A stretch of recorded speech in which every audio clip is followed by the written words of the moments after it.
In today's video, I am going to teach you how to make calls from Freshsales. To get started, make sure you are signed into your Freshsales account and that you are on the main screen. The calling option in Freshsales is designed to let you place a call directly from a contact record, so you do not have to copy and paste phone numbers into a separate dialer. First, go to the left-hand sidebar and select the Contacts module. This is where Freshsales keeps your saved people and their details, including phone numbers.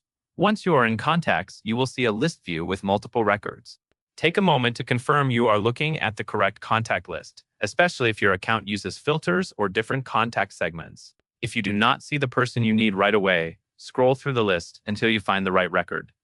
Next, move your cursor over the name of the contact in the list. You do not need to click into the record for this method.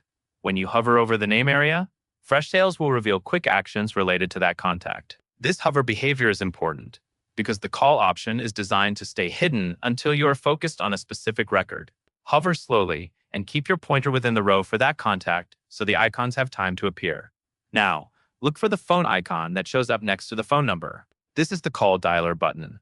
Click that phone icon to initiate the call. At this point, Freshsales will attempt to open the built-in calling experience for your account. This feature will work only if your organization has calling enabled, which typically requires that you have purchased or configured a calling number within Freshsales. If you click the icon and do not see a dialer or cannot place the call, that usually means calling is not set up for your user or your plan does not include a number. A helpful tip is to verify that the phone number on the contact is accurate before you click. Even though you are calling from inside the CRM, the call will still route to whatever number is saved on that record. And that is all there is to it.